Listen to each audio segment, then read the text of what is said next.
Okay, hello at kamusta? Once again, I'm Raymond Gerald Tabakit. Ito gusto ko lang gumawa ng isang short video na para may ibigay lang sa yung value na magagamit mo sa business mo, lalo na kapag pinopromote mo yan sa online, okay? Either network marketer ka, affiliate marketer, internet marketer, make money online, or kung ano man, kahit nagbebenta ka ng t-shirt, ng kotse, kung ano man ang pinopromote mo sa online, okay?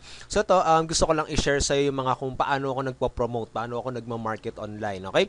So ito, isa kasing problema lagi sa akin sinasabi kung paano ba sabihin natin na paano ba nakikita ng ibang tao yung pinopost ko. Okay, may mga iba kasing nagtatanong sa akin na sabi nga niya, na-post naman siya ng post, okay? Consistently naman siya nagpo-post tungkol sa business niya, tungkol sa products niya, pero bakit ganun walang pumapansin, okay? So to, i-share ko lang sa yung ilang mga strategy sa ginagawa ko kung paano maraming nakakakita ng mga pinopost ko, okay? Maraming nakakakita ng mga pinopromote ko, at saka syempre kapag nangyari yun, mas dadami yung prospect. So gusto kong i-share sa yung nalalaman ko para ma-apply mo rin sa business mo. Okay, so ito lang naman, nandito tayo sa Facebook account ko, okay, sa profile ko, sa timeline ko. So kung titignan mo ng maigi itong mga post ko, okay, medyo yun, nagiging viral nga siya, okay? So yan, may 19 likes, 9 comments, 6 shares. Hindi ko to in-advertise, pinost ko lang to. Okay, so ang dami nagko-comment, ang dami nagki-click, share pa, ibig sabihin nagiging viral pa siya sa Facebook. Okay? Hindi lang sa timeline ko, pero pati sa mga friends nila nagva-viral din siya. Okay?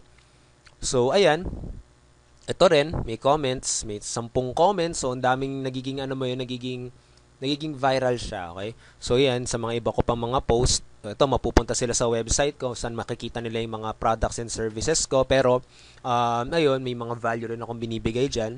Okay? So yan, may comments, may likes, okay, may 2 comments. So ayun, paano ba ginagawa to? Paano ba magkakaroon ng parang magiging active yung mga tao na nakakakita ng mga post mo? Okay? Isa ditong tip is to give value palagi. Okay? So, yan, lagi kang mag-give value, lagi mong tatanungin sa sarili mo, ano ba ang gusto ng mga prospect mo? Okay? Ano ba yung mga gusto nilang makita? Okay, kasi minsan sabi natin post ka nga ng mga ng videos, ay post ng videos ng mga products, yung mga ganyan. Pero yung mga prospect mo naman ayaw naman. Okay, ayaw niya sa mga product mo, yung mga ganon. So kailangan medyo mag-think outside the box ka. Okay, huwag ka malilimit lang sa pagpo-promote ng product mo. Pwedeng sabihin natin mag-build ka muna ng relationship mo sa mga friends mo. Mag-build ka muna ng relationship doon sa mga prospect mo. Okay? So ayun, isa kasing ano dito, sa totoo lang, isang trick kasi kay Facebook, isang parang rules niya, parang ganun na nga sabihin natin, na kapag wala nagpo-post, ay wala nagki-click ng like, wala nagko-comment, wala nagsi-share, okay, wala nagsi-share sa mga post mo, ginagawa niya, medyo lalo kang nahihirapan, parang binabawasan niya yung points ng profile mo. Okay? Ano ibig ko sabihin kapag binabawasan yung points? Ibig sabihin, hindi niya masyado pinapakita sa maraming tao. Yung mga nakakakita lang niyan, yung mga taong madalas nakachat mo. Okay, kaya ba napapansin mo, madalas mga nakakita lang ng post mo, either ikaw or yung upline mo, yung sponsor mo, yung mga ka-team mo, 'di ba? So 'yun, kailangan magkaroon ka ng isang goal na para mag-engage yung mga tao, para mag-comment sa mga post mo. Okay? So isa dito is wag mo ibo-bombard yung timeline mo ng puro links, okay? Kasi pang tao kapag may nakita silang link, madalas ang nararamdaman nila nararamdaman nila is binebentahan mo sila. Okay? So, kung titignan mo na maigi itong mga post ko, mga wala yung links. Okay? So, tinatanong ko lang sila kung offline versus online. Okay? So, yung mga pinopost ko, yung mga gusto nila makita, yung mga nakaka-relate sila. Okay? So, ayan. So, ayan pa. Ito pa yung mga list ng pagiging successful and unsuccessful people. Okay? So, ako iniisip ko muna kung sino ba yung mga tamang mga prospect. Okay? Sino ba yung mga gustong makakita nito. Okay? So, ayun. Um, Kaya ayun yung mga pinopost ko. Tapos hindi ako masyado nagpo-post ng link. Sobrang minsan lang. Karamihan ay mga value para magustuhan pa nila. Okay? Para hindi nila ma-feel na binibentahan ko sila. Kasi hindi ko naman talaga sila binibentahan. Okay? Talaga nagbibigay lang ng value. Nagbibuild ako ng relationship. Kailangan sa bawat post mo, meron kang parang sabihin natin, meron kang parang goal. Ano ba ang gusto mong goal sa post mo? Siyempre, may goal ka rin na gusto mong magbenta, o, diba? Pero kapag ang lagi mong goal ay magbenta, okay? Mauubos yung prospect mo. Kaya kailangan, ang pinaka-goal mo talaga as a marketer is to build relationship. So ako, nagbe-build ako ng relationship sa mga friends ko, sa mga prospect ko, kaya nagiging viral yan. Okay? So, kapag ganyan, kapag ang dami na nagko-comment, okay? So, si Facebook, tuwan-tuwa sa profile ko, lagi niyang ginagawang viral yung post ko. Ibig sabihin, laging pinapakita yun sa mga newsfeed ng mga kaibigan ko at saka ng mga prospect ko.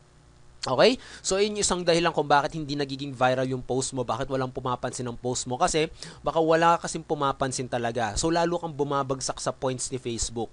Okay? So, yun yun. So, paano mo iaakit yung points mo? One is to promote value. Okay? Lagi ka magbibigay ng value. Ano yung mga gusto nilang makuha, ano yung gusto nilang makita. Dapat iba-iba rin yung mga pinopost mo. Okay? So, kung titignan mo na maigi, yung mga post ko dito, minsan vlog ko, minsan mga nakikita ko lang sa Google. Okay? Tapos pinopost ko lang, gusto ko lang makita nila. Minsan pictures ko, nagkikwento lang ako. Dapat iba-iba. Okay? So, yun yun. So, ayan, ito yung mga ilang mga posts na pwede mong gawin. Pwede kang maghanap sa YouTube ng mga inspirational videos. Depende sa target market mo eh. Okay, katulad sabihin natin mga prospect mo, yung mga gustong bumili, mga gusto ng t-shirt. Okay, kailangan mag-post ka ng mga value na sabihin natin, ng mga magagandang t-shirt, yung mga ganyan, na walang benta. Okay, na alam mong, sa tingin mong magko-comment sila. Okay? So isa pang technique dito ay para mag-comment sila, para mag-engage sila is to ask questions. Okay? So itong isang promotional hindi naman promotional pero isang post ko dito is nagtatanong nga ako kung offline ba versus online. So nagtatanong ako. Okay? So willing naman silang sumagot. Basta siguraduhin mo lang yung tanong mo, hindi siya masyadong complicated. Kailangan mas maganda nga kapag yes or no lang eh. Okay? Or one word lang, one word response lang. Okay? Kasi kapag nakita nila na kailangan nila mag-explain, tatama rin na mag-comment yung mga yan. Okay? So yun na nga.